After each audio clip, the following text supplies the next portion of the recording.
Téléspectateurs de la chaîne YouTube Jonas Lonkutumpa, la chaîne officielle, suivez désormais votre nouvelle émission Va et dis-leur.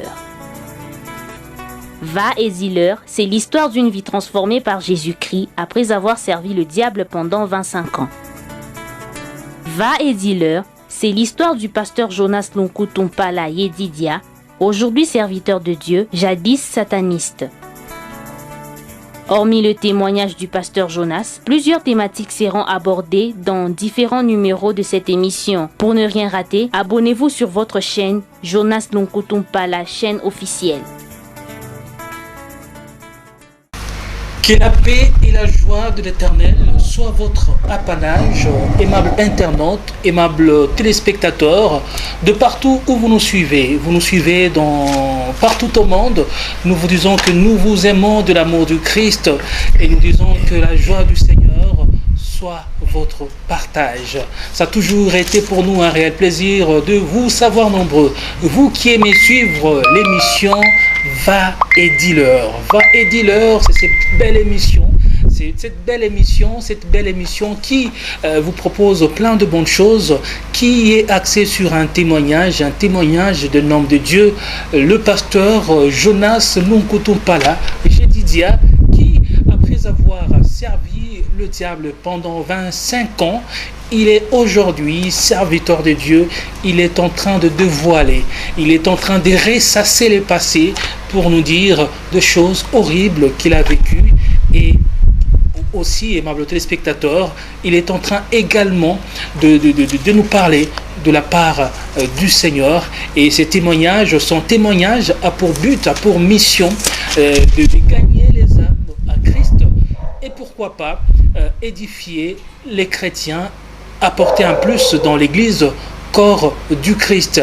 Alors nous sommes avec lui, l'homme de Dieu, le pasteur Yedidia. Et avant bien sûr de le recevoir, je m'en vais dire merci à vous tous pour vos cadeaux ainsi que vos souhaits lors de l'anniversaire de l'homme de Dieu, le pasteur Jonas Yedidia. Que l'Éternel Dieu vous bénisse. Alors nous recevons l'homme de Dieu, le pasteur Jonas. Bonjour. Bonjour frère Teddy. Pasteur, ça a toujours été pour nous un réel plaisir. Merci, c'est aussi pour moi un plaisir. Et je pense que vous êtes dans la joie. Oui, une très grande joie. Je suis dans une grande joie. En fait, il y a eu une question d'un téléspectateur de l'émission Va et dis-leur. Elle a dit que le pasteur Jonas ne sourit pas trop. C'est pas vrai. Voilà. Alors, heureusement qu'il vous a vu sourire maintenant, aujourd'hui. Là. Vous venez de sourire. Alors, pasteur, on est dans la joie de vous recevoir une fois de plus. Merci. Et aujourd'hui, je pense que vous avez plein de bonnes choses à proposer aux internautes, aux téléspectateurs. Oui. Aujourd'hui, j'ai vraiment des bonnes choses, une nouvelle matière à donner par rapport à notre émission Va et dis-leur. Donc nous avons des choses à donner pour la gloire du Seigneur. Voilà, c'est ce que nous allons faire. Donc aujourd'hui nous allons continuer avec la magie indienne, mais nous allons aborder un autre sujet. Donc toujours dans la magie indienne. À la fois passée, on a parlé sur le mystère du sang, on a parlé sur le problème de l'âme. Donc, quand les agents de ténèbres boivent le sang, et qu'est-ce qu'il y a comme conséquence? C'est ce que nous avons expliqué. Mais pour aujourd'hui, nous allons parler encore sur autre chose. Donc, aujourd'hui, je peux dire, nous allons parler sur un sous-thème de la magie indienne, mais dans un sous-thème qui s'intitule Allons chez le roi. Allons chez le roi.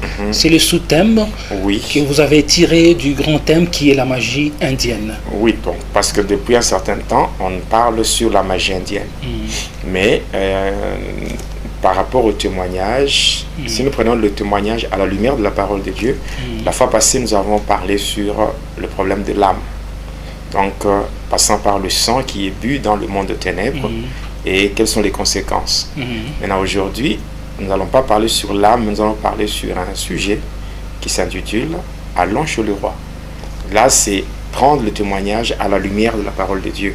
Si nous essayons un peu de faire une analyse de ce que nous allons exploiter dans le témoignage, à la lumière de la parole de Dieu, nous disons, allons chez le roi.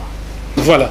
Alors ça, c'est un point très capital, hein, parce que l'important, c'est pas de rendre le témoignage, mais ce qui est plus important, c'est de mettre cela à la lumière de la parole de Dieu, d'orienter cela selon la compréhension chrétienne. Je l'ai toujours dit et je continuerai toujours à le dire. Moi, je ne suis pas là pour épater les gens en passant par des révélations sur les pratiques mystiques ou les pratiques du monde de ténèbres. Mais moi, je suis là pour prêcher Christ. Je prêche Christ et je me sers de mon témoignage pour attester la véracité de la parole de Dieu. Voilà. C'est tout. Donc, en fait, moi-même, je suis un pasteur évangéliste. Donc, je suis là pour gagner les âmes au Seigneur. Comme il a dit lui-même dans cet ordre-là, l'ordre divin, il a dit, avant son ascension, il a dit, allez partout et faites de toutes les nations mes disciples. Voilà. Et il a encore dit, d'abord ça c'est dans Matthieu, et aussi dans le livre des Actes des Apôtres, le chapitre 1er, le verset 8, il a dit, mais vous recevrez une puissance. Le Saint-Esprit survenant sur vous, et vous serez mes témoins à Jérusalem, la Samarie, la Judée et jusqu'aux extrémités. Lorsque nous témoignons, lorsque nous nous identifions comme étant des témoins de Christ, l'objectif c'est que, passant par ce que nous faisons, que nous puissions gagner les âmes. Nous puissions gagner les âmes et les amener au Seigneur. Voilà, c'est ça l'objectif. Donc il n'y a rien d'autre que nous poursuivons à part cela. Alors, avant d'entrer dans le vif du sujet d'aujourd'hui, j'aimerais que nous puissions prier. Oui. Tendre Père, au nom de Jésus-Christ, notre Seigneur et notre Roi, nous te disons merci et nous te sommes infiniment reconnaissants pour ton amour si grand. Par ton amour, Seigneur, tu as sémé la confusion dans le camp de ceux qui ont médité notre perte. Voilà pourquoi, au jour d'aujourd'hui, nous sommes comptés parmi les vivants. Seigneur, avant ton ascension, tu as dit, vous recevrez une puissance. Le Saint-Esprit survenant sur vous et vous serez mes témoins. Nous sommes tes témoins, Seigneur, le témoin de ce que tu as réalisé dans nos vies. Aujourd'hui, nous voulons partager cela avec ton peuple.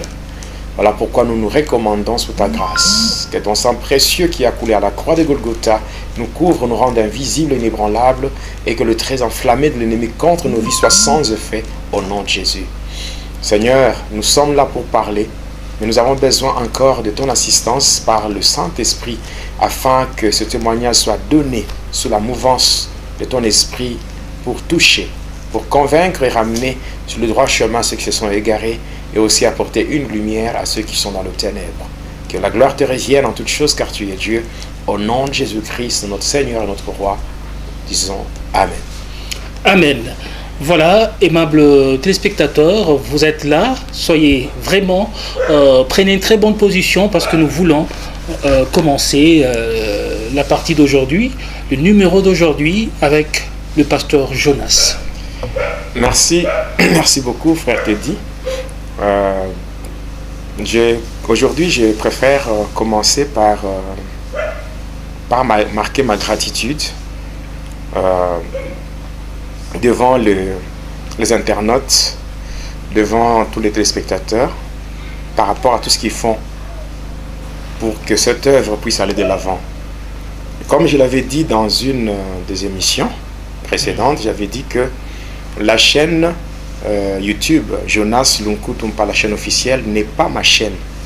Ce n'est pas ma chaîne, mais c'est la chaîne des internautes, la chaîne du peuple de Dieu. C'est ce peuple qui voulait avoir le témoignage intégral du pasteur Jonas. C'est ce même peuple qui a conjugué des efforts afin de rendre possible cette œuvre. Il y a ceux-là qui, par des moyens matériels, des moyens financiers, qui ont eu à faire ce que nous sommes en train de continuer aujourd'hui. Il y a, à partir du Canada, qu'on a ouvert la chaîne. La chaîne a été ouverte à partir du Canada. Après, il y a ceux-là qui ont aussi mis leurs moyens pour des moyens logistiques Et voilà, aujourd'hui, passant par ce que je suis en train de dire, que tous ceux-là, de près ou de loin, qui ont contribué à cette œuvre, qu'ils voient au travers de ce que je dis, l'expression d'une profonde gratitude, parce que ça permet, au travers de Va et Dis-leur, au travers de cette chaîne Jonas Lunkutumpa, la chaîne officielle, il y a beaucoup d'âmes qui sont sauvées. Amen. Il y a beaucoup de gens qui sont édifiés. Quels que soient les combats que nous rencontrons ça et là, cela ne peut pas nous décourager, ça ne peut même pas nous affecter parce que nous savons très bien que ce que nous faisons, c'est pour le Seigneur. Et vous ne pouvez pas servir le Seigneur sans rencontrer l'opposition. Le monde dans lequel nous vivons, c'est un monde qui est déjà sous contrôle de l'ennemi.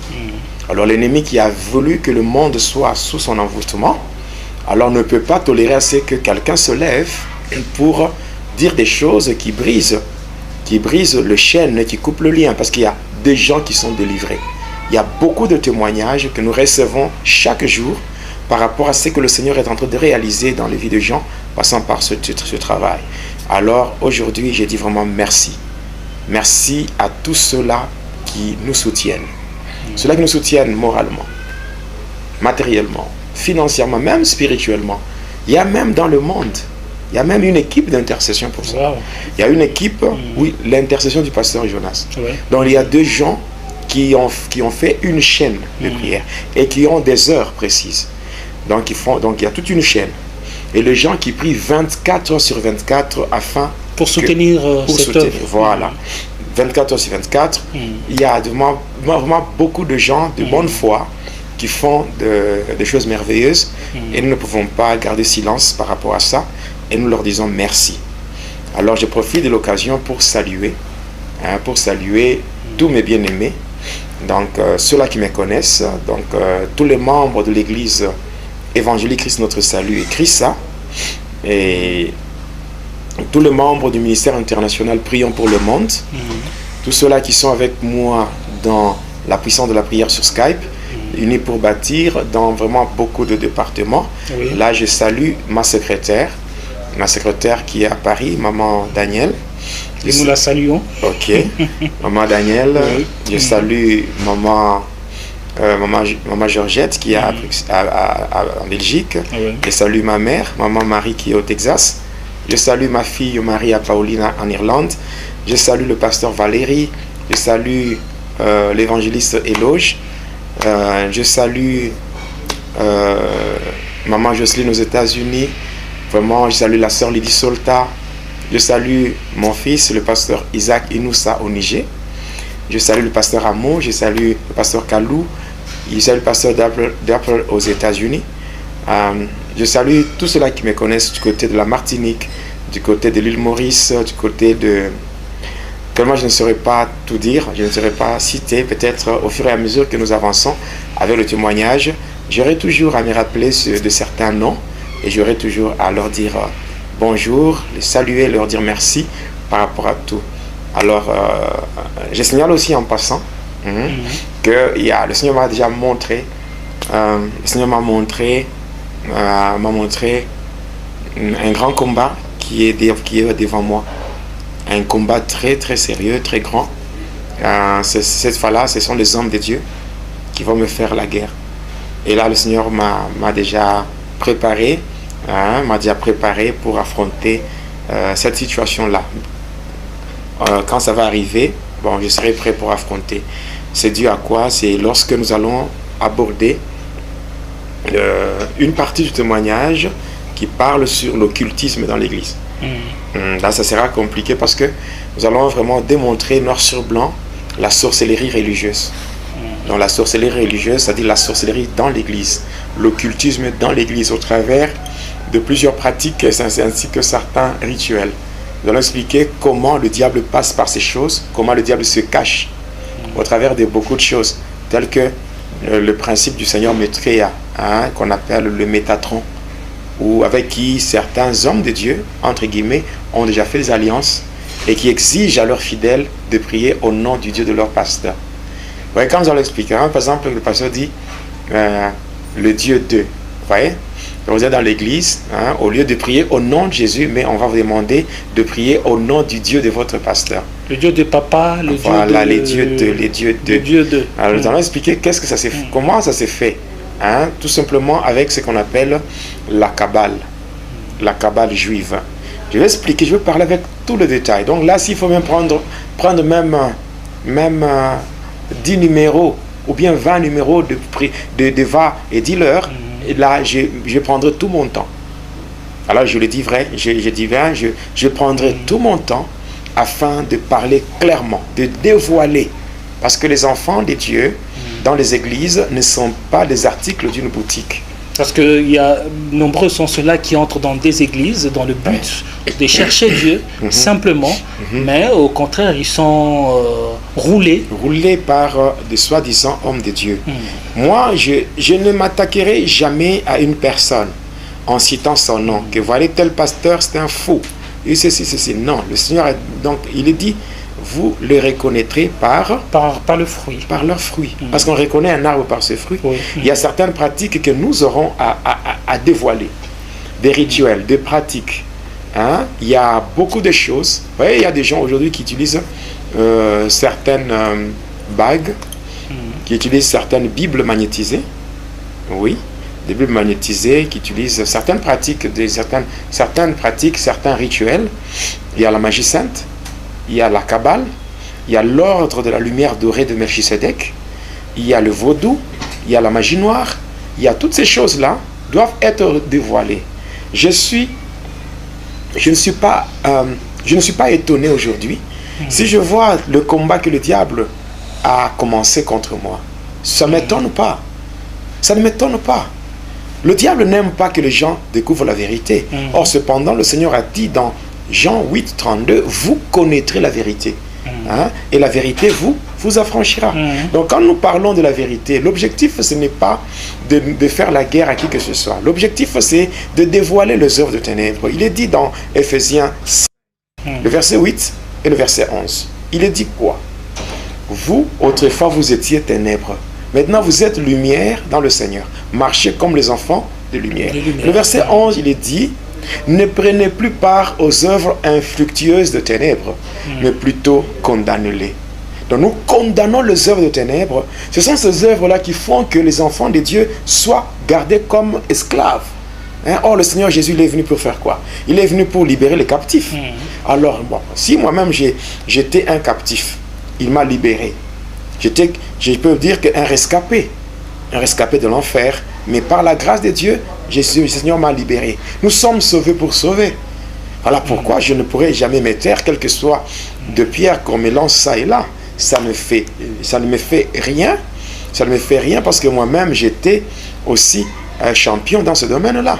Ceux-là qui donnaient leur vie au Seigneur et qui prenaient le temps de témoigner. Moi, j'étais de ceux-là qui étaient envoyés par Satan pour faire la guerre aux témoins de Christ.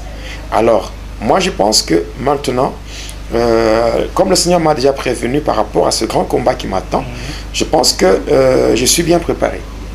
Je suis bien préparé et je vais affronter tout ça. Toutes ces réalités négatives, je vais les affronter. Et en fait, il n'y a pas à avoir peur. Hein? Non. Il n'y a même pas à fuir. Parce qu'il n'y a même pas à chercher comment se protéger.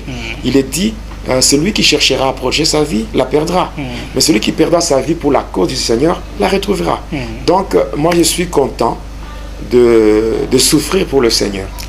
Oui, au lieu de souffrir pour le péché. Mais il y a des gens qui souffrent à cause du péché. Comme pour dire, le salaire du péché, c'est la mort. Il y a des gens qui connaissent la mort dans différents domaines de leur vie parce qu'ils sont dans le péché. Parce qu'ils sont dans le péché. Mais moi, si je souffre, si je suis attaqué, je suis combattu, parce que je sers le Seigneur, c'est pour moi c'est pour moi un honneur. Voilà.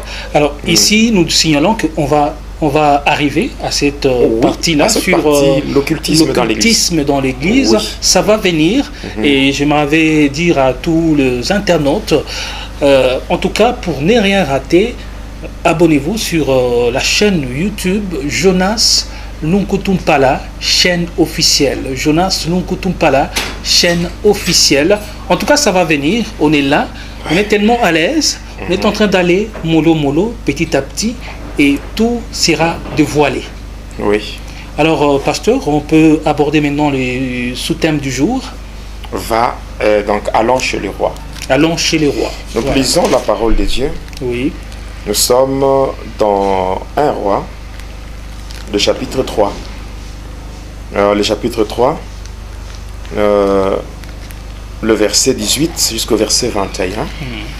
Il est dit ceci: Or, le 3e jour après mon accouchement, cette femme a aussi accouché. Nous étions ensemble, personne d'autre n'était avec nous dans la maison. Il n'y avait que nous deux dans la maison. Le fils de cette femme est mort pendant la nuit parce qu'elle s'était couchée sur lui. Elle s'est levée au milieu de la nuit.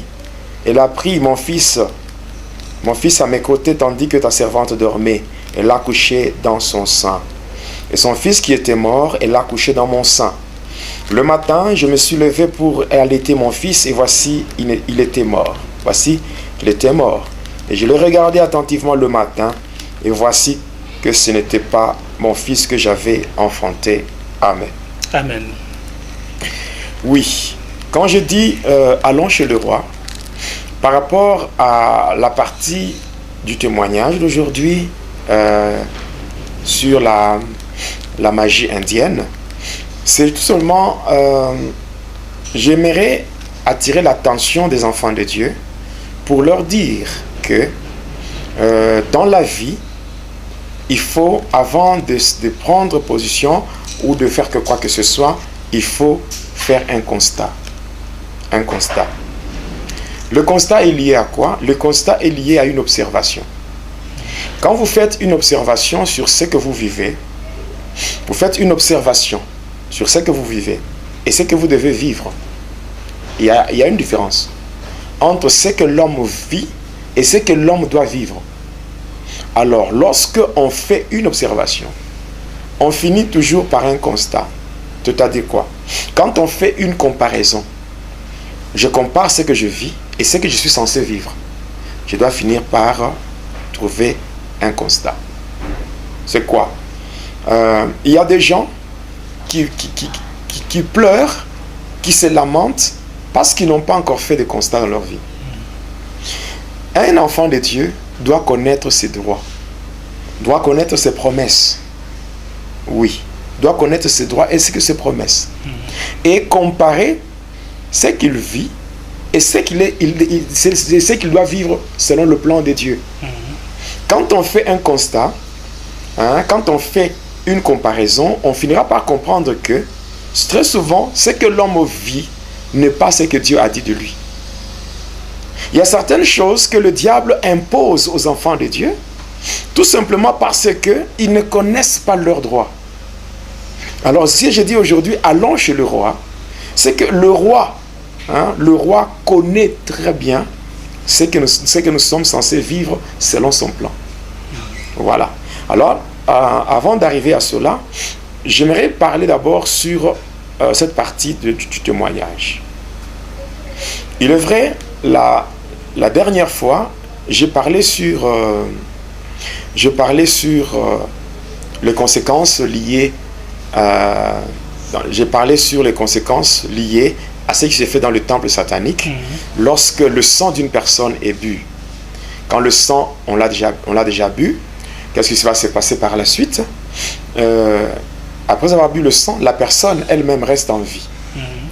La personne vit, mais cependant, on va établir un délai sur son séjour terrestre et on va aussi fixer une circonstance pour son décès. Et j'expliquais comment, dans une réunion, il y avait un papa qui avait sacrifié son neveu et que c'était la circonstance, c'était l'accident et le délai c'était 2 semaines. Et quand j'étais de retour à Likasi, je l'avais trouvé en vie et effectivement après 2 semaines il avait trouvé la mort. Après cela j'ai parlé encore d'un ami qui était dans le catch, qui quand il était en déplacement vers le Kasaï, et à son retour il avait tellement beaucoup de fétiches, il voulait il voulait tester son pouvoir sur moi. Et comme moi j'étais plus fort que lui, c'est comme ça que tous ses efforts étaient couronnés d'échecs. Maintenant, quand il avait vu tout ce que j'avais pu démontrer, alors il était curieux. Et sa curiosité l'avait poussé à chercher à être comme moi. C'est comme ça que quand je l'avais amené, passant par le docteur Krishna, il l'avait amené en Inde, dans le temple de Daïl. C'est là que, pour attester son adhésion, il était question de livrer un être cher dans sa famille. Et voilà, il avait donné son père. Mais on n'avait pas pu tuer son père. Et au lieu que son père fasse son apparition dans l'écran afin qu'on puisse boire son sang, mais il n'y avait pas ce père-là, ce papa-là n'était pas apparu, mais à sa place, il y avait une croix et il y avait le sang. Et ce qui avait comme conséquence, l'écran ou le miroir était brisé. Donc l'écran ou le miroir était brisé. Et quand c'était brisé, et au final, c'était quoi? Quand le miroir était brisé, et nous tous nous étions projetés, nous étions tombés par terre, et par après, on va donner le poison à mon ami pour mettre fin à la vie de son père. Et moi, j'étais chargé de vérifier cela. Et voilà, au final, son père n'a pas trouvé la mort jusqu'à aujourd'hui, mais c'est lui-même, cet ami-là, le catcheur, qui avait trouvé la mort. Et j'avais donné comme conclusion, c'est que ceux-là qui préparent ta mort, ils vont mourir avant toi. Un enfant de Dieu ne doit pas avoir peur de la mort. Parce que, en tant qu'enfant de Dieu, ta mort ne peut intervenir qu'au temps marqué par Dieu. Mais ceux-là qui cherchent ta mort vont mourir avant toi. Mais toi, tu ne mourras qu'au temps fixé par Dieu. Parce que ce n'est que Dieu qui connaît les durées. Et je dirais... la durée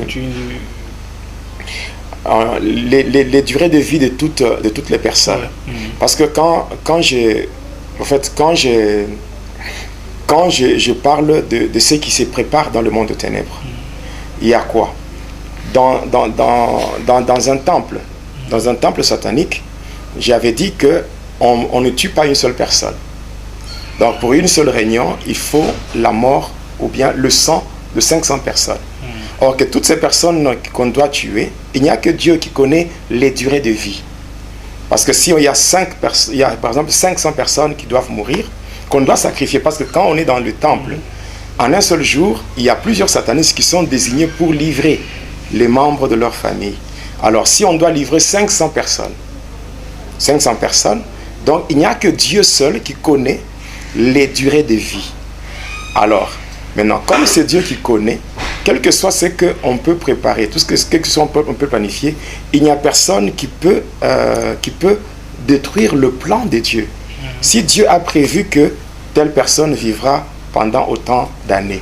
Donc ce ne sont pas les satanistes parce qu'ils ont fait alliance avec Satan qui peuvent vraiment arriver à détruire ou arrêter le plan de Dieu.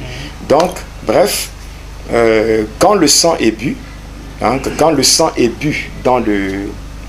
le monde de ténèbres, j'ai dit encore, pour encourager les enfants de Dieu, je leur ai dit ceci. Quand on boit le sang et que tu n'es pas encore mort, il faut comprendre que le sang qu'on a bu, c'est le sang de malédiction, de malchance, de ceci, toutes les mauvaises choses. Mais que le Seigneur est capable de te faire subir une transfusion sanguine spirituelle. Amen. Au point que dans ton corps, c'est le sang de Jésus. Amen. Le sang imbuvable, le sang de la victoire. Donc, pour tous les enfants de Dieu, c'est que nous devons savoir que les durées, je dis bien au pluriel, les durées de vie, ce n'est que Dieu qui détermine cela. Donc, tous les enfants de Dieu doivent être sereins et comprendre que quand on est attaché au Seigneur, on n'a rien à craindre. Même si la mort frappe à la porte, si cette mort est orchestrée par les agents de ténèbres, cette mort ne va pas se réaliser tant que le Seigneur est avec nous. Donc, lorsqu'on est avec Dieu, tout ce qui nous arrive, cela est permis par Dieu. Par Dieu. Oui, parce qu'au fait, pour rejoindre Dieu, le seul moyen, c'est la mort. Oui. Donc nous devons passer par la mort afin de rejoindre le Seigneur. Même le Seigneur de notre Dieu, même Jésus lui-même, avant de retourner chez son Père, il a dit, Père, entre tes mains, je remets mon esprit. Et là, par rapport au physique, par rapport à la chair, le Seigneur est mort. Et il est parti. Et il faut signaler ici que pour nous, en tant qu'enfants de Dieu, la mort, ce n'est pas une fatalité. Non, non. D'ailleurs, la mort, Jésus l'a changé de nom. La mort, en fait, on peut voir la mort, mais en fait, la mort, ce n'est plus la mort. Voilà. La mort, c'est un sommeil. C'était pas comme dans l'imaginaire. Même le diable, à un moment donné, il a été trompé. C'est un sommeil. Pour lui, il pensait que la mort, c'était la fin. Et... Mais la mort, c'est un sommeil dans le sens que quand on meurt, Ouais. c'est qu'on se repose. Ok. On est dans un sommeil, en plein sommeil, et on sera réveillé par la trompette. Quand la trompette va sonner, directement on va sortir. On va se réveiller pour sortir et être revêtu des corps glorieux afin de rejoindre le Seigneur. Moi, je pense que c'est ça. Et ici, on peut dire, pour terminer, que même si on a déjà bu le sang de quelqu'un par les satanistes, Oui. Dieu est à même de changer cela. Mais Dieu, il est... Si aujourd'hui, je peux avoir un véhicule, je conduis un véhicule, et qu'il y a une pièce qui est endommagée, je peux faire recours, je ne sais pas, aux mécaniciens, et ils peuvent remplacer cette pièce-là. Maintenant, si c'est Dieu qui nous a créés, c'est que lui-même, il peut aussi changer quelque chose qui est endommagé. Si on a bu le sang, Dieu est capable, lui-même qui connaît l'origine du sang, il peut encore remettre le sang. Voilà. Et un sang imbuvable. Donc, bref, même si par jour on doit boire le sang de 500 personnes, chaque personne a une durée de vie. 500 personnes, il y a plusieurs durées. Et toutes ces durées-là sont contrôlées par Dieu. Voilà, c'est tout. Et on peut dire que s'il était permis au diable de tuer tout le monde, il allait le faire, parce que on sent que son désir ardent, c'est de tuer, mais de temps en temps, il arrive parfois à être bloqué. Oui, c'est vrai, c'est vrai. Le diable n'a pas le pouvoir sur toute chose. Il peut être puissant, mais il n'est pas le tout-puissant. Voilà. Donc aujourd'hui, je vais parler sur ce sujet. Allons chez le roi. Ici, je vais parler de ça pourquoi. Quand on parle de la magie indienne, la magie indienne, elle est parmi les branches de la magie rouge. Oui, dans le mystère de l'air, il y a 3 magies. Il y a 3 magies les 3 magies qui sont contrôlées par le diable. On peut parler de mystère, le mystère de l'air. En prenant Ephésiens 2:2, la Bible dit que le diable est le prince de la puissance de l'air. C'est comme ça que l'armée ou le gouvernement de Satan prend le nom de mystère de l'air.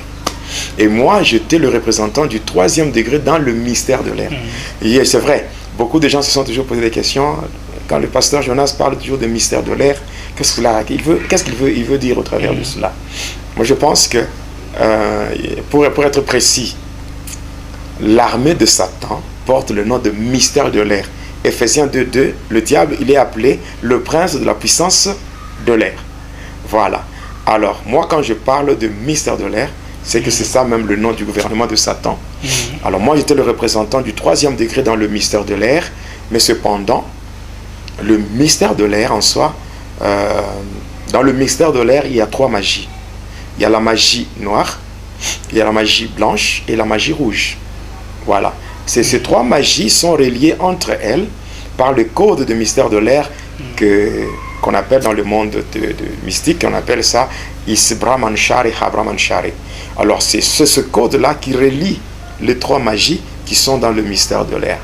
Alors si on parle maintenant de la magie rouge, la magie rouge, c'est une magie qui est pratiquée sous le soleil, sur la terre, pour donner la richesse, le pouvoir et la domination, en passant par des victimes. Donc quand on parle de la magie rouge, ce n'est pas une magie qui est pratiquée par des humains qui ont la couleur rouge de peau. Non, la magie rouge n'est pas nécessairement pratiquée par ceux qui ont la couleur rouge de peau. Mais la magie rouge, quand on dit magie rouge, c'est-à-dire c'est une magie qui est pratiquée sur la terre, sous le soleil, pour avoir le pouvoir, la domination ainsi que la richesse, en passant par des victimes. Les victimes, ce sont des gens qui sont sacrifiés. Et alors, quand on sacrifie des gens, c'est que c'est le sang qui est donné. Et le sang a la couleur rouge. Alors, quand on parle de la magie rouge, c'est tout simplement, le mot rouge, c'est un adjectif qualificatif pour montrer la couleur du sang. Donc, elle est axée sur le sang. Oui. Et la magie noire? La magie noire, c'est une magie qui est pratiquée sous le soleil avec l'intervention des êtres passés qu'on appelle ancêtres. Et cette magie, elle est pratiquée dans un but destructif. C'est ainsi que la première branche de la magie noire, c'est ce qu'on appelle la sorcellerie. Il y a la sorcellerie, il y a le jaïnisme, il y a le shintoïsme, il y a même l'islam. ou la magie musulmane. Là, c'est toujours dans la magie noire. Il y a la magie blanche. La magie blanche, c'est ce qu'on appelle la magie des intellectuels. C'est-à-dire c'est une magie qui est pratiquée sous le soleil, sur la terre, pour chercher à expliquer le pourquoi de toutes choses. Et là, c'est là où il y a l'occultisme. Dans cette magie, les gens vont plus loin jusqu'à chercher à expliquer l'existence des dieux passant par la science. Donc on cherche à expliquer le pourquoi de toutes choses. Et là, Dieu, ce n'est pas Dieu. Là, dans la magie blanche, Dieu, on l'appelle le logos solaire. Et maintenant, la magie blanche est divisée en plusieurs branches. Les différentes branches de la magie blanche, c'est ce qu'on appelle les sciences occultes. C'est là que vous allez trouver, il y a par exemple la rose-croix, vous allez trouver le maïkari, vous allez trouver le truc, vous allez trouver le message du Graal, l'antoinisme, la franc-maçonnerie. Oui, ce sont les différentes branches de la magie blanche. Voilà, là, c'est ce qu'on appelle les différentes magies de la magie, et donc les différentes magies de mystère de l'air. Maintenant, quand on parle de la magie rouge, là, ça vise la richesse, le pouvoir, la domination. Et on doit tuer, on doit verser le sang humain. Voilà, c'est ça, la magie rouge. Maintenant, le comble de la magie indienne, c'est quoi? C'est que, passant par cette magie, vous allez voir, pour avoir beaucoup plus de précision, il faut aller dans l'Égypte antique. Quand vous allez dans l'Égypte antique, quand on part dans l'Égypte antique. Dans l'Égypte antique, on va voir comment. Aujourd'hui, si nous sommes dans l'Égypte actuelle, l'Égypte actuelle, qu'est-ce qu'on voit dans l'Égypte actuelle? On voit des pyramides. Il y a beaucoup de pyramides qui en fait, sont devenues même des sites touristiques où les gens vont pour voir les pyramides et tout. Maintenant, quand ils vont pour voir ces différentes pyramides, bon, ils versent de l'argent et ça entre dans les comptes du gouvernement égyptien. Mais quand vous voyez bien, ce ne sont pas les Égyptiens qui avaient construit ces pyramides-là. Ces pyramides étaient construites par d'autres personnes, c'est-à-dire c'était des Juifs. Des Juifs. Oui, des Juifs qui étaient des Juifs qui étaient dans l'esclavage. C'est eux qui ont construit. Mais ils ont construit non pas pour leur intérêt, mais pour l'intérêt de ceux-là qui les avaient gardés dans l'esclavage. Voilà. Ceux-là qui les avaient gardés dans l'esclavage. C'est comme ça aussi avec la magie indienne. Parce que même la magie égyptienne fait partie de la magie rouge. Ici, aujourd'hui, quand je parle avec toutes ces précisions sur la magie, il y a des gens qui parlent de la magie, il y a des gens qui parlent de magie verte, magie jaune, magie ceci. Ça, ce sont, comment dirais-je, c'est comme quand on parle de temple de Satan. Le diable dans le monde entier, il n'a que 3 temples. Vous allez vous imaginer un peu, le diable lui-même, voyant son pouvoir, voyant l'étendue du monde entier, la superficie, si on peut prendre ça comme ça, la superficie, est-ce que dans ce monde qui est sous contrôle de Satan, est-ce qu'il peut seulement avoir 3 temples? On peut se poser des questions.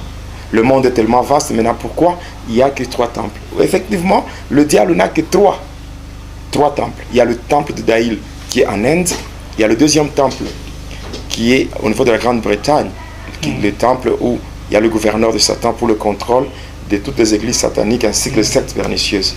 Il y a également le 3e temple qui est au fond de l'eau, au croisement des océans Atlantique et Indien. Mais en dehors de ces 3 temples, il y a des maisons sataniques qu'on appelle des loges. Là, il y en a beaucoup dans le monde. C'est la même chose dans le mystère de l'air. dans le mystère de l'air, il n'y a que 3 magies. Qu'on ne vous trompe pas, il n'y a que 3 magies. Même les satanistes, parce que bien sûr, l'Internet est à la disposition de tout le monde. Il y a même des satanistes, des magiciens qui suivent le témoignage que je donne. Ils peuvent attester la véracité de ce que je dis. Et pour ceux-là qui sont en train de nous suivre sur Facebook, oui. je suis en train de lire les réactions. Je connais voilà. Ce que je dis et je sais ce que je fais. Hein, sans prétention aucune, moi, j'étais diplômé dans la psychomagie. Donc j'étais diplômé dans la psychomagie avec un diplôme physique, un diplôme en papier physique. Dans la psychomagie, je connais de quoi je parle. Je sais avec précision. Il n'y a que 3 magies dans le mystère de l'air. La magie noire, la magie rouge et la magie blanche, c'est tout. Les autres là, on parle de la magie japonaise, magie, ce sont des petites branches qui découlent de ça. On peut avoir magie jaune, magie ceci, tout ça, mais en réalité, chez le diable, il n'y a que 3. Magie noire, magie rouge et magie blanche. Et d'ailleurs, à partir de là, hein, il y a aussi un calcul qui a été fait par le diable par rapport à ce qu'on appelle caractère, comportement, mentalité. Je pense que dans la suite, je parlerai de ça. Hein? Pourquoi il y a des gens qui sont animés juste par le désir de tuer. Il y a des gens qui sont aussi animés par la haine. Ils sont là pour faire le mal, pour ne rien gagner. C'est la magie noire. Vous voyez un sorcier, hein? Il peut tuer, il fait tout, mais qu'est-ce qu'il gagne en retour? Quand vous regardez leur vie, ils sont misérables. C'est la magie noire. Et puis la magie noire, ce n'est pas la magie des Africains. Même en Europe, il y a des gens, des Blancs, qui pratiquent la magie noire. Non, c'est pas non, mais réservé uniquement aux Africains. Oh. La rose-croix. La rose-croix, c'est dans la magie blanche. Or que la rose-croix ne vient pas de l'Europe. La rose-croix vient de l'Afrique. La rose-croix tire son origine en Égypte. Et c'est avec Christian Rosenkreuz que ces choses ont commencé. Ceux-là qui sont dans la rose-croix peuvent attester la vérité de ce que je dis. Donc, je témoigne pour la gloire de Dieu et je le fais pour édifier les enfants de Dieu. Et moi, jusqu'à la fin de mes jours, jusqu'à mon dernier souffle, je serai au service du Seigneur pour dévoiler les œuvres de ténèbres et apporter une lumière à ceux-là qui ne connaissent pas la vérité. Le peuple de Dieu périt parce qu'il manque la connaissance. Moi, je suis prêt à accepter tout ce qu'il y a comme critique, injure et tout, sachant que moi-même, ce que je fais, ce que je dis est vrai. Moi, je suis vraiment fier de ce que je fais, parce que je le fais pour la gloire du Seigneur. Alors, passant par cette magie indienne, je viens de vous dire que les pyramides qui sont en Égypte, qui font aujourd'hui, est-ce que quand les gens vont visiter l'Égypte, hein, ces pyramides qui sont devenues des sites touristiques, quand on visite cela, ce ne sont pas les Juifs. Ce ne sont pas les Juifs qui gagnent. Ce ne sont pas les Juifs. Les Juifs, eux, ont juste construit avec le fouet sur le dos, mais cependant, ceux qui tirent profit, ce sont les Égyptiens. C'est la même chose. Dans la magie indienne, c'est que beaucoup de gens travaillent. Beaucoup de gens fournissent beaucoup d'efforts pour gagner leur vie, pour se retrouver par rapport à la vie. Mais ils ne tirent pas profit du travail qu'ils fournissent. Ils ne tirent pas profit. Il y a des gens qui sont cachés dans l'ombre. Hein? Il y a des gens qui sont cachés dans l'ombre. Hein? Il y a déjà des gens qui signalent déjà sur Facebook. N'oubliez pas de nous parler sur l'islam. Ne vous en faites pas, je vais y arriver. Je vais y arriver. Hein? Voilà. Je vais y arriver. Ah, donc il y a des gens qui sont dans l'ombre, mais qui tirent profit du travail fourni par d'autres. Ah, donc il y a des gens qui travaillent pour d'autres personnes. Alors il faudra qu'aujourd'hui que cela s'arrête. Ah, ça doit s'arrêter parce que les enfants de Dieu doivent, quand Dieu lui-même a dit que l'homme mangera à la sueur de son front, c'est que quand tu travailles, tu fournis, donc tu fais un travail et que c'est toi-même qui dois jouir de cela. Et non pas toi tu travailles, mais quelqu'un d'autre vient tirer profit de ton travail. Ça, non. Voilà pourquoi je dis, il faut que les enfants de Dieu, qu'ils aillent chez le roi et que le roi puisse le faire rentrer dans leurs droits pour qu'ils vivent une bonne vie sur cette terre. C'est vraiment très important. Alors, quand j'étais dans le truc, le satanisme, passant par la magie indienne, quand j'étais dans cela, j'avais reçu de la part de mon maître un livre. C'était un livre, une sorte de catalogue. Et dans ce catalogue, il y avait tellement beaucoup de choses. Et même lorsque j'étais parti,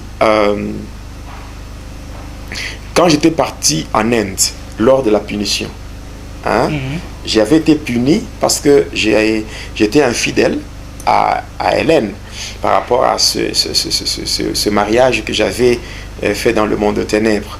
Je devais être puni. Hein, je devais être puni. Alors je suis allé là-bas. Avant de me jeter dans le trou, j'avais assisté à ce sacrifice-là, j'avais expliqué ça. Et par après, quand on m'avait jeté dans le trou, après avoir fait 5 jours là-dedans, qu'est-ce qui s'était passé? On était venu me prendre de la part de chien et qui m'avait conduit auprès du premier ministre de Satan. Donc le chien m'avait conduit dans la grotte. Dans cette grotte, j'étais passé jusqu'à ce qu'il y avait des démons avec des corps humains normaux et des têtes de chiens qui m'avaient entouré, qui m'avaient poignardé dans le dos et qui commençaient à boire mon sang jusqu'à ce que j'avais dit que j'allais me venger. Après avoir dit cela, c'est comme ça qu'il s'était prosterné. Hein, il s'était prosterné devant moi pour dire au nom du dieu Shiva. J'ai parlé de ça. Shiva, le dieu de la destruction. Et après, je suis parti là où était le premier ministre de Satan. Alors, pour me saluer, donc c'était dans une pièce qui avait une forme circulaire et dont la température était glaciale. Alors, c'est cet homme-là qui était assis en position lotus, qui était assis en position lotus. D'un côté, il y avait une marmite et de l'autre côté, il y avait un serpent, un gros serpent. Et pour me saluer, c'était le bras qui s'était détaché de son corps pour venir serrer ma main. Et après, ce même bras était rentré pour s'attacher encore au corps. Et après ça, j'avais vu le serpent qui était à ses côtés, mais qui était à côté de lui, ce serpent avait sauté sur moi. Et il m'avait enroulé jusqu'à mettre sa tête comme ça. Et sa tête était juste devant mes yeux comme ça. Et voilà, c'est là qu'on devait m'imposer beaucoup de choses par rapport à ce que je devais faire ou par rapport à ce que eux attendaient de moi. Voilà. Et c'est comme ça qu'il y avait beaucoup de choses qui m'avaient été imposées, il y avait des choses qui m'avaient été données. On m'avait donné une calebasse. On m'avait donné une calebasse. Une calebasse qui contenait de l'eau. Avec cette calebasse, l'objectif c'était quoi? On m'avait donné d'abord une calebasse, on m'avait donné une peau de léopard, hein, et puis une peau de boa. J'expliquerai dans la suite le pourquoi de toutes ces choses qui m'avaient été données. Alors, on m'avait donné toutes ces choses, et moi, qu'est-ce que je devais faire? Je devais obéir aux instructions. Ouais. Par rapport à la calebasse, chaque fois que je pouvais me retrouver en danger, dès que je me sens en danger, ce que j'avais à faire, c'était de faire une incantation relative à la métamorphose. Et avec cette incantation, je pouvais m'échanger en grenouille. Et là, je pouvais directement me plonger dans l'eau qui était dans la calebasse. À partir de cette eau-là, je devais directement me retrouver dans l'océan Indien pour arriver directement à la Maison Blanche de Lucifer et échapper au danger. C'est comme ça que je vais expliquer dans la suite comment ces choses fonctionnent. Cette calebasse, vous devriez la porter partout? Je devais prendre ça et amener ça dans ma chambre qui était comme mon laboratoire. C'est-à-dire quoi? J'avais une sorte de laboratoire satanique où je recevais beaucoup de clients qui venaient me consulter pour que je donne solution à leurs problèmes. Or qu'en réalité, c'était juste une distraction. Une distraction, pourquoi? Parce que le diable ne peut jamais donner une solution. Même les gens qui vont consulter les marabouts, qui vont consulter le marabout, les féticheurs et tout. Hein? Donc des gens qui vont consulter le marabout. Merci à... Je vois déjà quelqu'un qui dit n'ayez jamais honte de votre témoignage. Merci beaucoup pour ça, ça m'encourage. Je continuerai à le faire pour la gloire du Seigneur. Alors, j'avais un laboratoire et j'ai recevais beaucoup de gens qui venaient. Je vais expliquer ça aujourd'hui. Et c'est là que beaucoup de gens vont découvrir les dégâts Hein, les dégâts qui viennent des féticheurs, des charlatans, même des marabouts. Oui, de marabouts. Parce que moi aussi, j'ai fait ce travail-là. J'ai aussi, aujourd'hui, c'est pas étonnant si je me sens, je suis combattu. Je l'ai toujours dit, hein, moi, Jonas, je dis, je suis le racheté de Jésus-Christ. Toujours combattu, mais jamais abattu. Hein, toujours combattu, mais jamais abattu. Quelle que soit l'ampleur du combat qui peut se présenter au-devant de moi, je n'ai jamais eu peur. Parce que je sais très bien que il est dit dans les Saintes Écritures, selon Jérémie 1, verset 19, il dit, ils te feront la guerre, mais ils ne te vaincront pas, car le Seigneur sera toujours avec toi pour te délivrer. Amen. Alors, dans ce laboratoire-là, j'ai recevé beaucoup de gens. Alors, il se faisait que quand j'étais dans mon laboratoire avec cette calebasse, et que je me retrouvais en danger, qu'est-ce que je pouvais faire? C'était seulement de me transformer en une grenouille et je me plonge dans l'eau qui était dans la calebasse, et à partir de cette eau, directement, je vais me retrouver dans l'océan. C'était comme un moyen de transport. Oui, je me retrouve effectivement à partir de l'océan, comme l'océan Indien et l'océan Atlantique se croisent. Et à leur point de rencontre, c'est là qu'il y a la maison blanche de Lucifer et je peux facilement entrer là-bas et me retrouver en sécurité. C'est comme cela. C'est vrai que mon témoignage, mon témoignage n'est pas facile. C'est un témoignage qui dépasse l'entendement. C'est très complexe. L'entendement de plusieurs personnes. Mais cependant, je suis obligé de dire la vérité. Parce qu'il y a beaucoup de choses que beaucoup de gens vivent. Hein. Beaucoup de gens vivent des choses qu'eux-mêmes ne savent pas expliquer. Il y a même certaines choses que les enfants de Dieu traversent au sein des églises. Même certains pasteurs ne sont pas en mesure de leur dire la vérité. Mais au travers de ce témoignage, il y a beaucoup de gens qui se retrouvent. Il y a même beaucoup de pasteurs. Il y a même beaucoup de pasteurs qui se retrouvent et qui m'appellent. Là, je le dis en passant, sans aucune prétention. Je ne sais pas compter le nombre de pasteurs qui m'ont déjà appelé pour les orienter dans le ministère. Surtout dans le ministère de la délivrance, dans la cure d'âme. Il y a beaucoup de choses qui échappent aux pasteurs. C'est comme ça que dans le corps du Christ, nous devons vivre dans une complémentarité. Donc, on ne saura pas faire seul, donc on ne saura pas faire tout dans le corps du Christ. Et chacun a sa grâce. Hein? Chacun a sa grâce. Et moi, je suis là. Je n'ai pas honte de mon passé. Je parle clairement de ce que j'ai fait dans le passé et je n'ai pas honte de le dire. Je le dis parce que c'est pour moi une façon de témoigner ma gratitude au devant de celui qui m'a sauvé. Amen. Alors, maintenant, j'entre dans la matière elle-même, passant par les dégâts qu'on cause. Là, il nous reste pratiquement 10 minutes. Dans les 10 minutes, je vais me faire violence. Oui. Parce que, en fait, je vous ai dit que la magie indienne, elle est très, très, très vaste. Ouais. Alors, je vais parler d'abord de dégâts. Des dégâts causés par les marabouts, par les féticheurs et par les charlatans. Les sorciers et les marabouts et les féticheurs, ce sont les oiseaux de même plumage et ils servent un seul maître qui est Satan. Tant des collaborateurs. Oui. Donc, je veux dire, quand par exemple, vous avez un problème qui demande solution, n'allez pas consulter le diable passant par les marabouts ou passant par les charlatans. Ce qui compte, quand vous avez un problème, quelle que soit l'ampleur de ce problème, allez tout droit auprès de Dieu.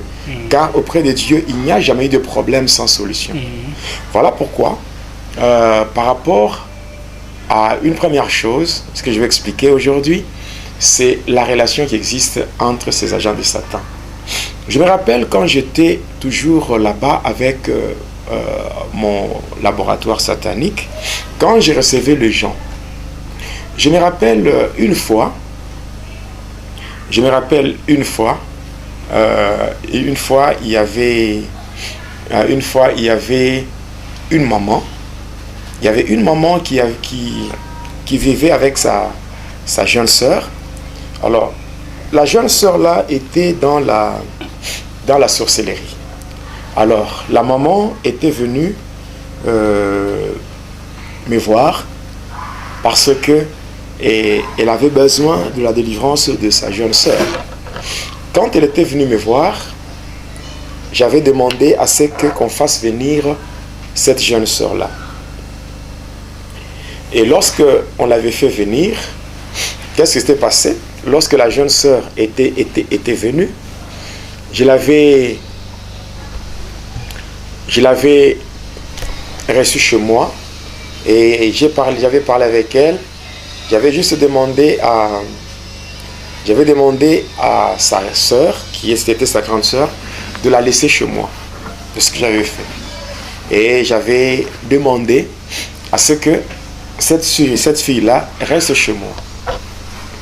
C'est comme ça, j'étais resté avec elle pendant 3 jours. Alors, moi, l'objectif, c'était de couper. L'objectif, c'était de couper toutes les connexions avec le monde de ténèbres. Il était question de libérer cette sœur-là de toutes les communications avec le monde de ténèbres. En principe, qu'est-ce que moi je cherchais? Ce que moi je cherchais, ce n'était pas de faire de cette sœur-là, de faire de cette sœur-là une personne qui devait trouver sa délivrance.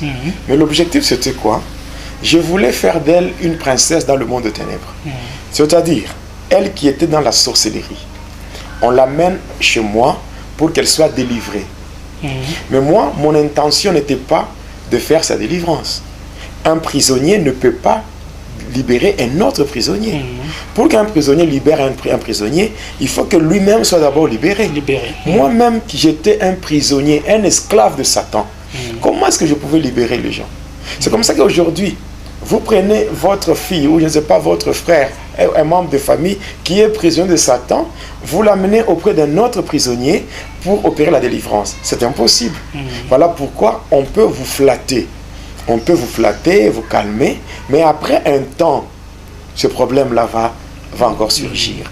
C'est comme ça que lorsque j'avais coupé toutes les communications avec le monde de ténèbres pour que cette sœur ne soit plus en contact avec le monde de la sorcellerie, alors c'était le 2e jour. Comme j'avais dit à sa sœur qu'après 3 jours, elle allait passer pour récupérer sa jeune sœur, qu'est-ce qui s'était passé? Le 2e jour, j'étais dans ma chambre secrète avec cette fille-là, elle dormait. J'entends quelque chose, j'entends un bruit, comme quelque chose qui était tombé dans ma parcelle. Alors je sors de la maison. J'arrive dans la cour, et là, je trouve le père de la fille. Parce que moi, j'étais à Likasi. Lui, il était dans une contrée, un village qu'on appelle Kabongo. C'est là où lui était. Maintenant, quand j'avais coupé toutes les connexions avec le monde de la sorcellerie, ce papa était venu. Alors, moi, quand j'avais entendu le bruit, je sors, j'arrive, je trouve un homme. Il était là assis, à genoux.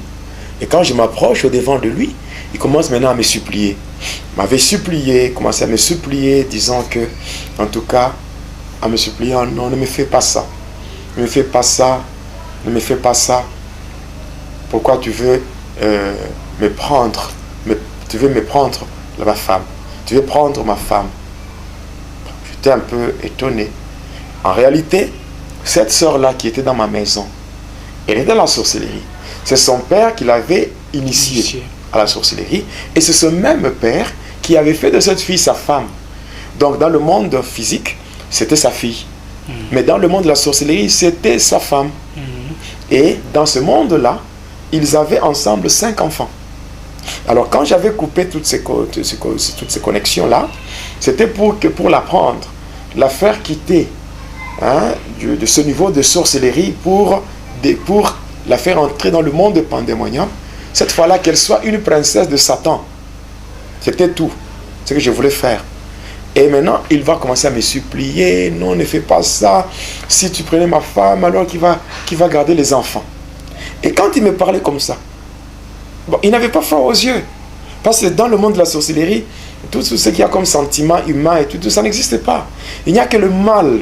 Il n'y a que le mal, parce que la sorcellerie, c'est un esprit, c'est une sémence, hein, que la personne possède déjà. Parce qu'humainement parlant, vous voyez un père qui réclame sa fille, c'est sa femme, oui, et ils ont des enfants, oui. Humainement parlant, c'est incompréhensible. Ouais, c'est comme ça que, tellement qu'il veut beaucoup insister, je dis ok, ça va, tu peux rentrer chez toi et dans environ une semaine, tu auras ta femme. C'est comme ça qu'il s'était envolé pour retourner à Kabongo. Et moi, j'étais resté.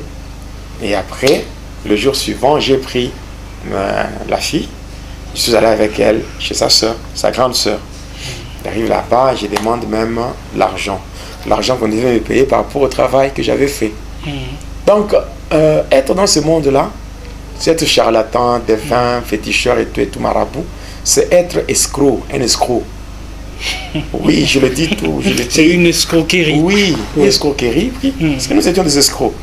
Oui, même moi, c'est pas aujourd'hui parce que je suis pasteur. Parce qu'en réalité, dans le domaine spirituel, il y a une communication. Oui, il y a une communication.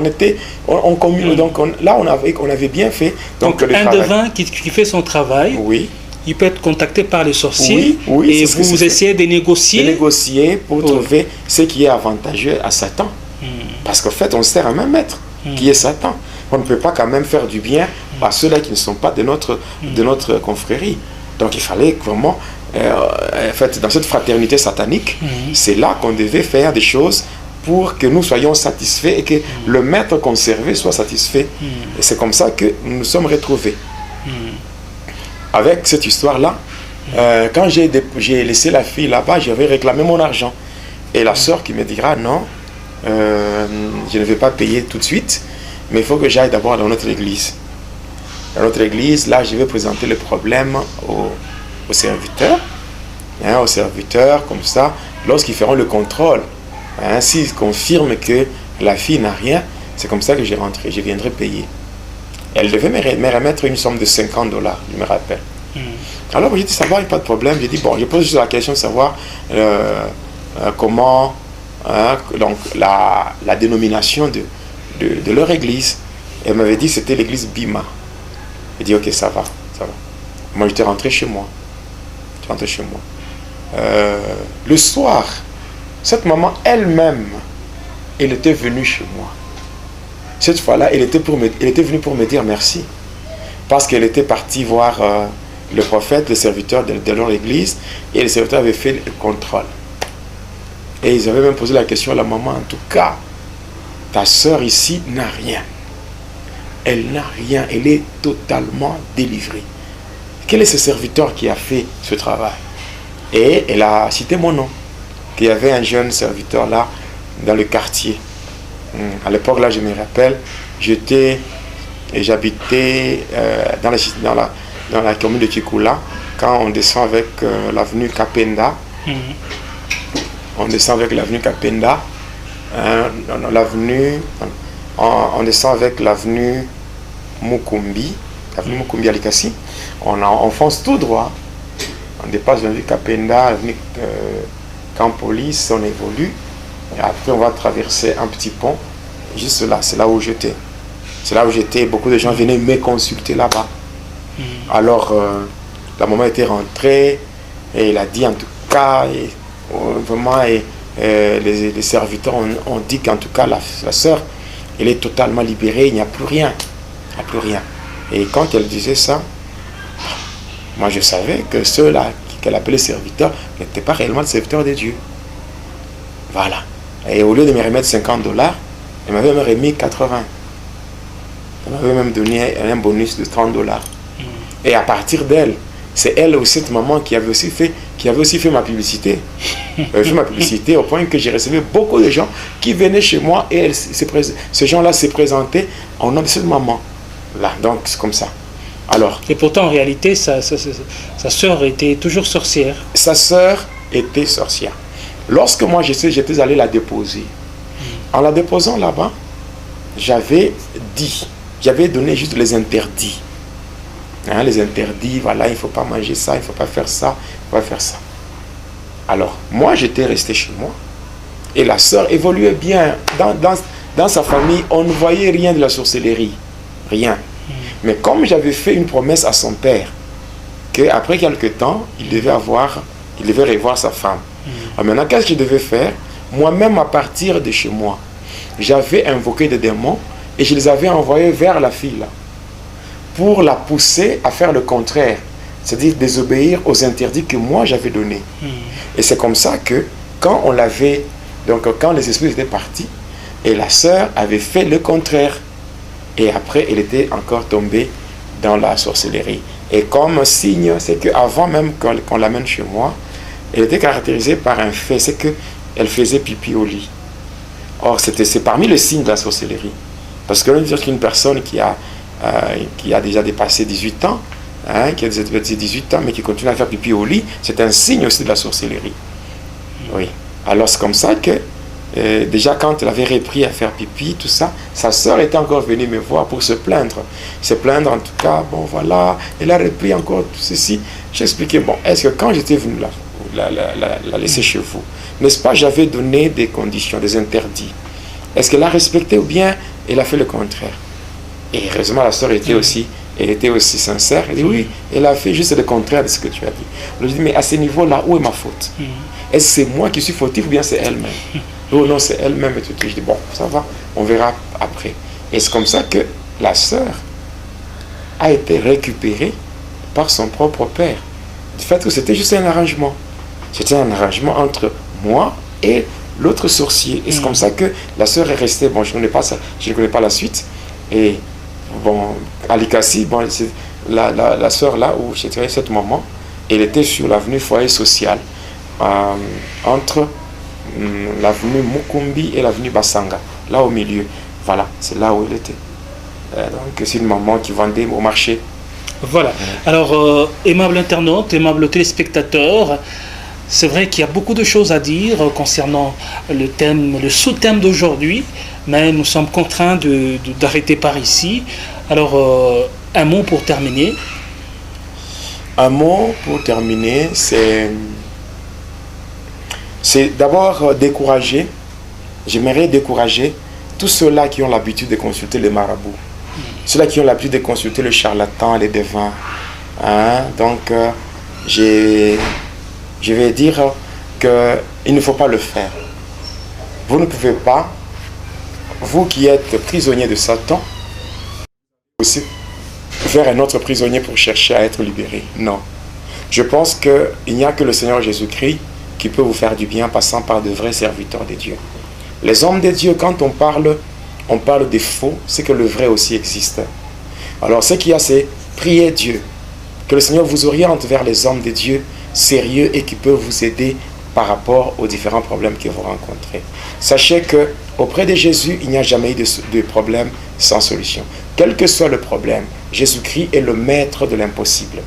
Il est capable de donner solution là où les hommes ont échoué. Même si les marabouts peuvent échouer, même si les charlatans, le devin, tous réunis peuvent échouer, mais Jésus n'échoue jamais. Jésus n'échoue jamais. De la même manière qu'il a eu pitié de moi et qu'il m'a accordé la délivrance, sachez aussi que si vous faites confiance au Seigneur, il donnera solution à vos problèmes, selon qu'il est dit dans le psaume 37, le verset 5, « Recommande ton sort à l'Éternel, mets en lui ta confiance et il agira. » Donc, je pense qu'aujourd'hui, nous n'avons fait que donner l'introduction de cette partie « Allons chez le roi ». Je pense que dans le prochain numéro, c'est-à-dire Va et dis-leur numéro 22, là nous donnerons toutes les précisions liées à ce qu'on faisait. Ce que moi je faisais avec ce livre, catalogue de la magie indienne, tout ce que je faisais avec ce laboratoire satanique où je recevais beaucoup de gens, où moi-même j'ai fait le faux prophète. Oui, j'ai fait aussi le faux prophète. J'ai fait usage de beaucoup de choses telles que l'eau bénite, l'huile et toutes ces choses. Moi aussi j'ai pratiqué cela. Parce qu'en fait, c'est dans le sacerdoce inspiré, avec mélange de pratiques liées au sacerdoce lévitique avec les anges de la Kabbale, qu'on appelle les 72 génies de la Kabbale. Donc toutes ces choses-là, je vais expliquer aussi comment on trompait les enfants de Dieu. Oui, heureusement que le Seigneur m'a déjà accordé le pardon. C'est ce qui me donne le courage même de témoigner, parce que le Seigneur m'a pardonné par rapport à toutes ces erreurs que j'ai commises dans le passé, en trompant les enfants de Dieu, en les induisant dans des erreurs et en vivant comme un escroc. Parce qu'il faut qu'on se le dise, il faut que je sois honnête, on a été des escrocs. Hein? Tout ce qu'on appelle charlatans, devins, féticheurs et tout, ce sont des escrocs. Des escrocs, et ce sont eux, avec les sorciers, ce sont les oiseaux de même plumage. Ils peuvent vous rançonner, ils peuvent vous prendre de l'argent et tout. Peut-être l'argent que vous pouvez donner comme offrande à l'église, de l'argent que vous pouvez chercher le Seigneur vous fait du bien, vous faites votre action de grâce à l'église, au lieu de perdre votre argent chez les féticheurs. D'ailleurs, quand vous donnez votre argent chez les féticheurs, non seulement vous êtes escroqué, mais aussi votre argent est bloqué dans le monde de ténèbres. Vous risquez de vous retrouver dans des blocages financiers, blocages matériels, sans connaître d'où ça vient, parce que vous-même, vous avez pris votre argent, vous avez donné à Satan. Parce que quand vous donnez de l'argent à un marabout, à des charlatans, des féticheurs, c'est à Satan que vous donnez, parce que tous ces gens-là sont au service de Satan. Et quand vous donnez votre argent à Satan, qu'est-ce qu'il va faire avec? À part bloquer votre vie, à part bloquer vos finances, bloquer la dimension matérielle, et vous allez vous retrouver en train de souffrir, et vous allez manquer la paix, parce que votre argent est bloqué dans le ténèbre. Donc, comme conseil, je donne comme conseil, confiez-vous dans le Seigneur. Ayez confiance en Jésus-Christ.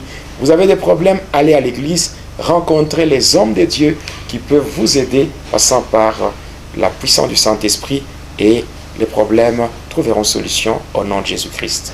Amen. Alors, tout bien qui finit bien, aimable internaute, c'est par ici que prend fin ce numéro de l'émission Va et Dis-leur. Surtout, n'oubliez pas de vous abonner sur votre chaîne YouTube Jonas Lonkotoum Pala, chaîne officielle. Au revoir, que Dieu vous bénisse. Téléspectateurs de la chaîne YouTube Jonas Lonkotoum Pala, chaîne officielle, suivez désormais votre nouvelle émission Va et Dis-leur. Va et Dis-leur, c'est l'histoire d'une vie transformée par Jésus-Christ après avoir servi le diable pendant 25 ans. Va et Dis-leur, c'est l'histoire du pasteur Jonas Lonkotoum Pala Yedidia, aujourd'hui serviteur de Dieu, jadis sataniste.